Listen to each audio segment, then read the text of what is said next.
How you doing, guys? I came out in the garage to make my tiny little corner patch because someone burned to the edge of it with a torch. Well, I came out almost in a cheery mood. You know, things are a little touch and go here right now. As you guys know, Junior was burned. Junior's doing a lot better. It's just the one area, you know, that we're still concentrating on. But unfortunately today we had to rush his dog to the vet.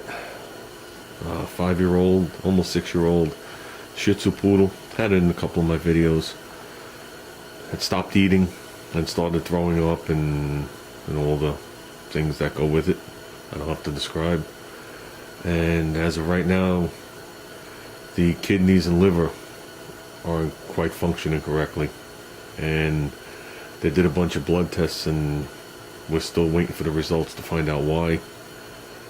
I know there was a name of a disease that they get from, it's lepto something or other, excuse me for not really remembering the name of it, but it has something to do with a disease that's carried in, I think, mice and raccoons in their urine.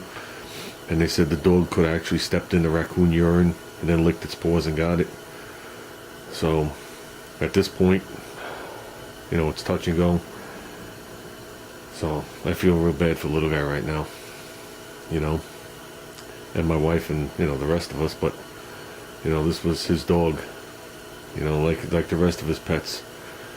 He gets highly attached and does everything in his power to take care of, you know, all his animals.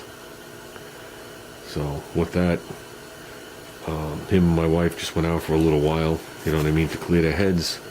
And I came in the garage and I turned on the radio, and I don't know, I know most of you guys have probably heard, I don't know if everybody's heard about the shooting in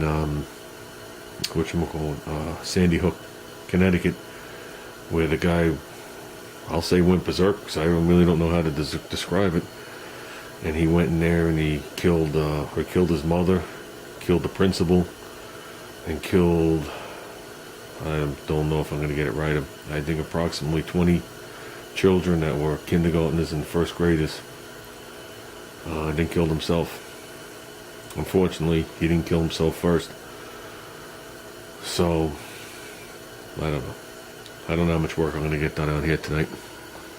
I'm a little depressed now. I tried to cheer myself up, it just didn't work.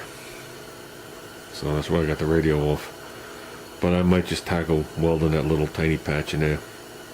Believe it or not, that size hole I'm trying to fill, you can get like the tip of a Sharpie in there. But I figured rather than just gooping it up with some of that fiberglass stuff on the backside, it's an area you don't even see. That's the funny part. I figured I'd make myself a tiny little patch, and I would tack it around and do it like that. So, that's it, guys. Not a good one today. Okay, we got the little patchy thing done. You can see the coloration of me doing it. Like I said, it's just a little nick down here in the corner. I just wanted to put a patch behind it. The bumper comes up the ear anyway.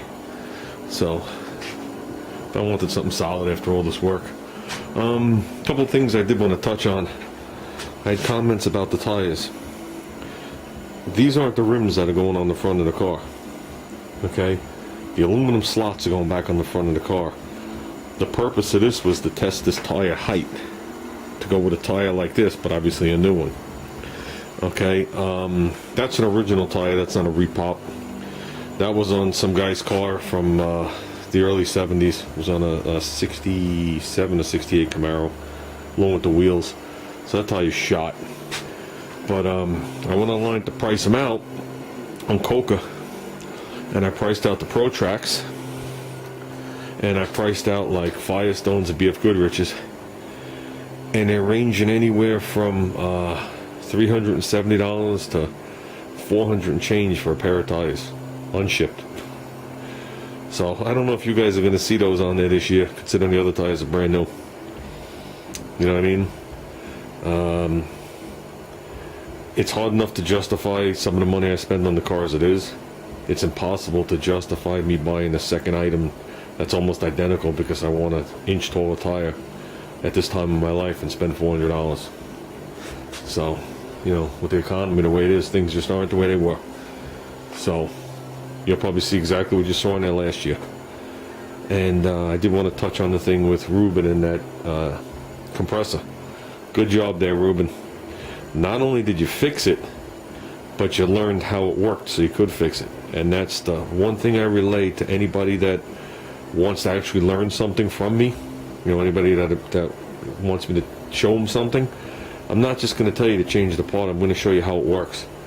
So when, in your brain, the next time it comes around, you could say, well, this does this, this does that. Well, it can't be this, it can't be that. Instead of saying, well, I'll try this and I'll try that.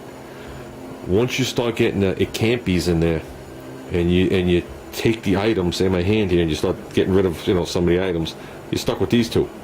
Then you sit there and diagnose it. But if you're looking at all five, it's like, wow, I don't know what's wrong with this. So, but I see you know how that carburetor now works, so now you can continue to diagnose, and I'm sure you'll need a hand as time goes on, like we all do, a refresher course. But remember one thing, Ruben, don't throw that compressor out when you're done with it. It needs a matching brother right here. They'd look good side by side. So, if you ever get done with it and you don't need it anymore, let me know. It'll do good down south here. So, well, that's it. I'm gonna bolt this fender on and see what we got. I was actually gonna pull this car outside tomorrow and clean the garage, but it looks like it's gonna rain. And I'm not gonna pull these raw fenders out in the rain. Would have been nice to see the car on the ground. But okay. Let me get this fender on. Ah, crap! I forgot to drill a hole. I know we talked about this before, how there's a bolt hole here and a bolt hole here, and some fenders don't have the lower bolt hole. The fender I just put on don't have the lower bolt hole. Just like this one doesn't have the lower bolt hole. I'll bolt it with the upper one to see how it looks, see if I need to pull it in down there. So, I don't know why they did away with it.